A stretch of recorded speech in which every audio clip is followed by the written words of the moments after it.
'cause I thought you'd like me more.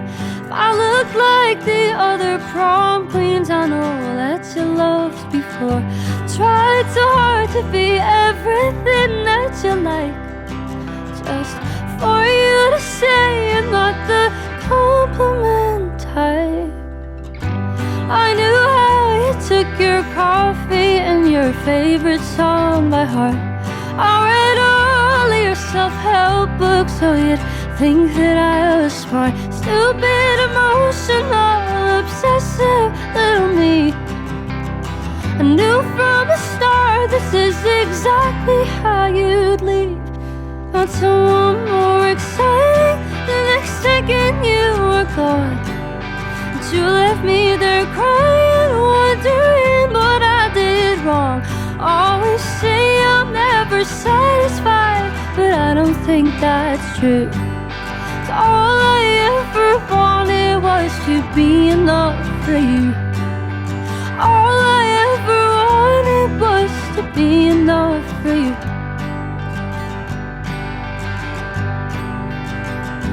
Maybe I'm just not as interesting as the girls you had before.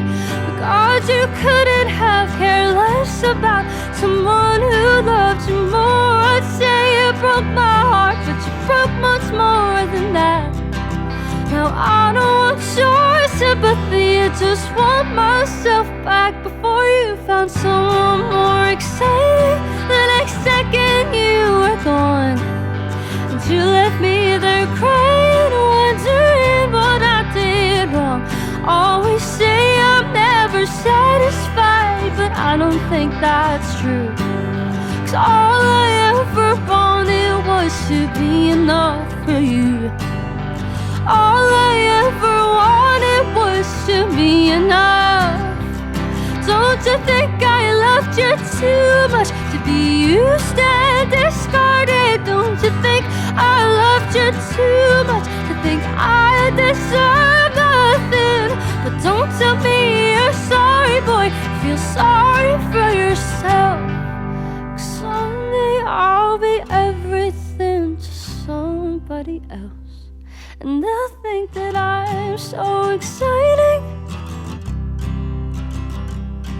and you'll be the one who's crying. Yeah, you always say I'm never satisfied, but I don't think that's true.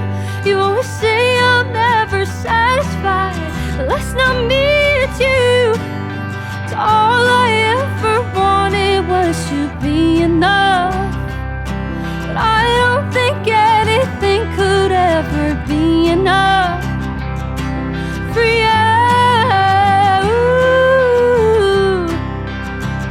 Enough for you. Enough for you.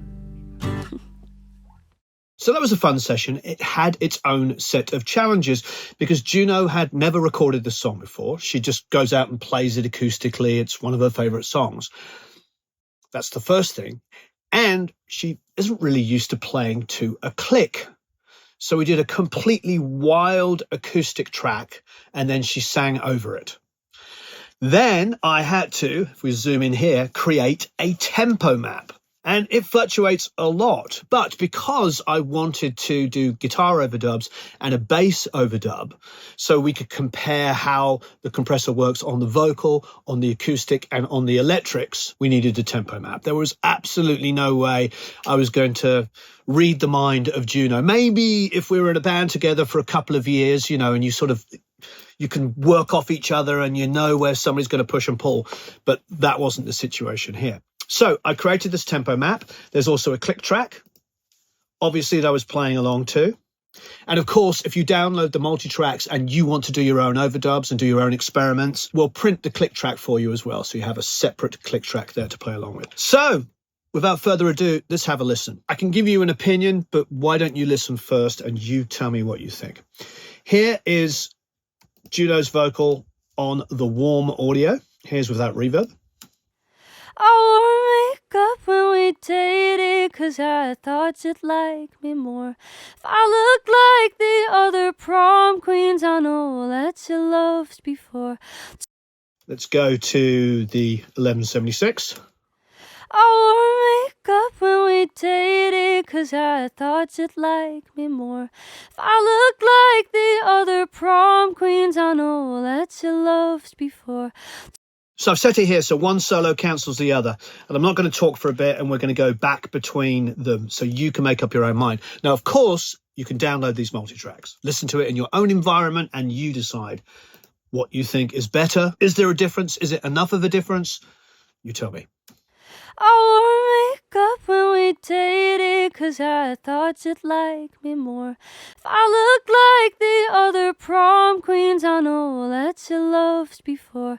Tried so hard to be everything that you like, just for you to say I'm not the compliment type. I knew how you took your coffee and your favorite song by heart. I read all of your self-help books so you'd think that I was smart. Stupid, emotional, obsessive little me. I knew from the start this is exactly how you'd leave. Found someone more exciting the next second you were gone. And you left me there crying, wondering what I did wrong. Always say I'm never. So I started changing where I could get it to actually change in the middle of a phrase. You could hear what may or may not be the difference. I'm going to be intrigued to see the comments because we've done these kinds of ABs before. There can be wildly different opinions. Somebody can be like, oh, I really can tell the difference between high end or mid range or whatever it might be. And then somebody says the exact opposite. So we all obviously hear in different ways, but download the multi-tracks and decide for yourself. My personal opinion is this. I wore makeup when we dated, 'cause I thought you'd like me more. I wore makeup when we dated, 'cause I wore makeup when we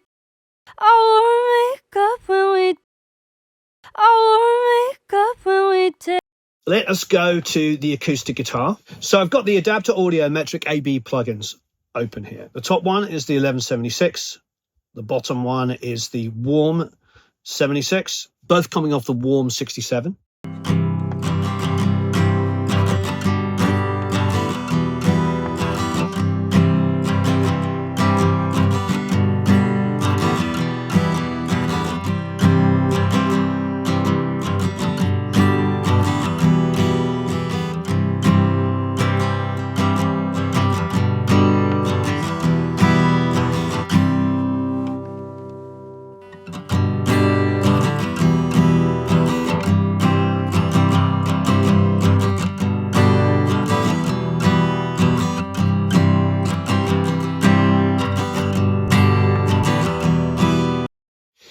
Yeah, pretty crazy. If there's any differences there, they're very negligible. The only other way to do this test would be to have like 5 1176s up and stick the Warm in the middle between all the rest of them and see all the difference between all of them. Really, for me, the differences are really, really negligible. And like I say, the iterations themselves would probably make more of a difference to me than anything else. So a quick listen to the electric guitars.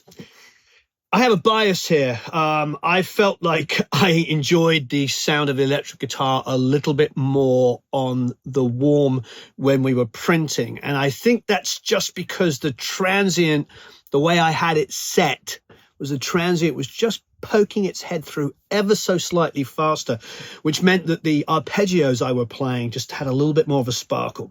And I compressed this heavily. So it was a bit of a bias, I'll be honest. Have a listen. Here is the 1176.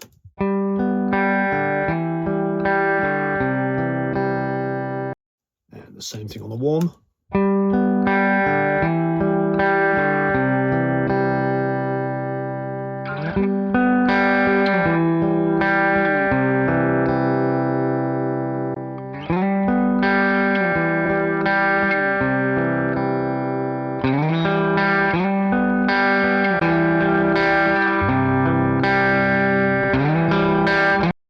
Everything was just a little tiny bit more like compressed ever so slightly more. I mean, they look very similar, but I was just hitting that warm a little bit more. All that proves is that they both sound really, really good. And the attack time on the electric guitar was slightly more aggressive. It was grabbing it a little harder. The threshold may have been like slightly more aggressive coming in because it's a fixed threshold compressor. So here it is. So the gain may have just been slightly hotter coming into the warm than it was the 1176. But the point is they both sound like the same kind of guitar sound. Just the way it was working with the warm in this instance was just a bit better for me. Does it mean it's a better sounding compressor? No, they're both amazing. Great guitar sound. I mean, I just love that guitar sound. The way it was performing on this was just, I preferred the warm, definitely.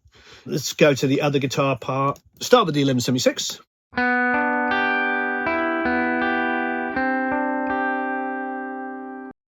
To the warm.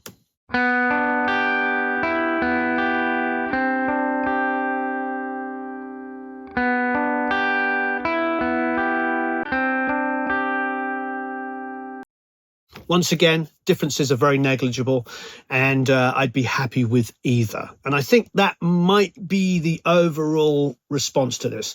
So in solo on the bass, so 1176 first on the bass.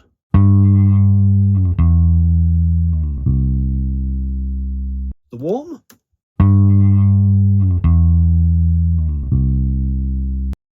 Again. I'm listening for the low end.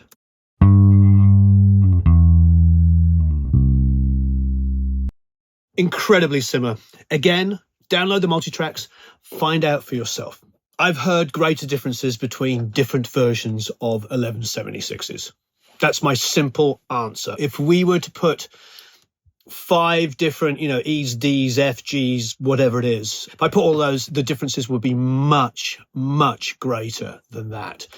We just rented that 1176 from a local studio, brought it in here. It's a stock 1176. It's probably worth a couple of £1,000, dollars, and the warm at 67 is considerably cheaper. The reason why I've always championed some of the inexpensive 1176 clones, like this one here, is because of my friend Michael Stucker, who is a professor at IU, at Indiana University. And part of what he does is he encourages the students to build their own electronics equipment. And one of those things, of course, is an 1176. He always maintained the only really expensive part of an 1176 was the chassis, the case itself, which makes sense. I mean, it's a big piece of metal. It's folded in and, they're beautiful to look at. So the reality is like, that's an expensive thing, but the components inside are very, very inexpensive. And I trust him.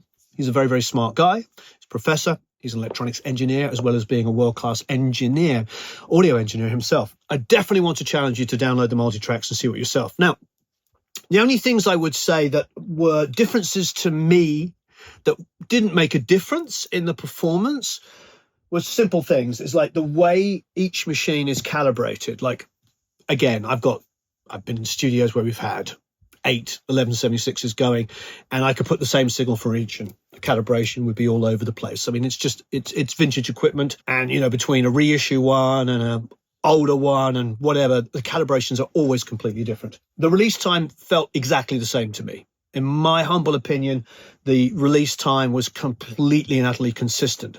I think the only thing that I was drastically different was the attack time. Well, drastically is a big word.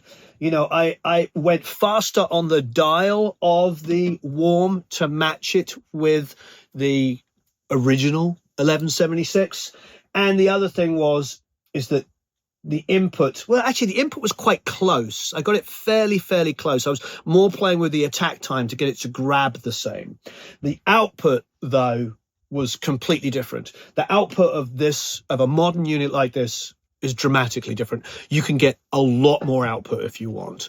We were bringing this down quite considerably to match. I was driving the input about the same. I was making the attack time perceivably faster according to the dial, leaving the release time exactly the same, but then bringing down the output to get them to be matched. But All of that, in my personal opinion, is just calibration between units. And like I've said, for any of you that have used multiple 1176s will know they're all slightly different calibrated. Maybe they could all go back in and get recalibrated by, an expert electronics engineer. But ultimately, do we care about that? Does it have to look the same on the dial? No, we don't. No engineers do. We just care about how it sounds. It's always nice to go to a unit and set it up basically how you want it to be. And I'm sure with something modern like a distressor, I'm always going to get the same setting, whichever studio I'm in. But with all the different iterations of 1176s, I always know that, I'm going to push it to about here on the input and about there on the output. I'm going to have the release at the fastest time to be modern, and then I'm going to play with the attack time. It's a place that every engineer knows. And once again, all that matters is how does it sound? So my overall feeling, and you don't have to agree with me, my overall feeling is what I've always felt like with 1176 clones, at least ones that are well made enough. The components are relatively inexpensive in them. 1176 is probably, inarguably the most flexible compressor before, of course, the distressor came out. It was the workhorse in every major studio I ever went to, and everybody loves them. They are fantastic compressors, and I highly recommend them. But it is a lot of money for a beginner to come in and buy an 1176 brand new off the shelf, or even worse still, get a vintage one. So if there's one piece of equipment where I feel very, very confident in going the quote-unquote clone way, I think it is to get an inexpensive 1176 clone. And I do think the Warm performs exceptionally well. And I'm not alone in this. A lot of engineers feel the same way, so I feel very confident. It is a great way to save yourself a lot of money and get into a professional sounding, excellent piece of equipment. Thanks ever so much for watching. I really, really appreciate it. As ever, we're going to do a giveaway. So there's a link down below where you can win one of these lovely Warm 76s. Thank you, Warm, for letting us do that. So long, farewell, auf Wiedersehen, au revoir, adios, goodbye.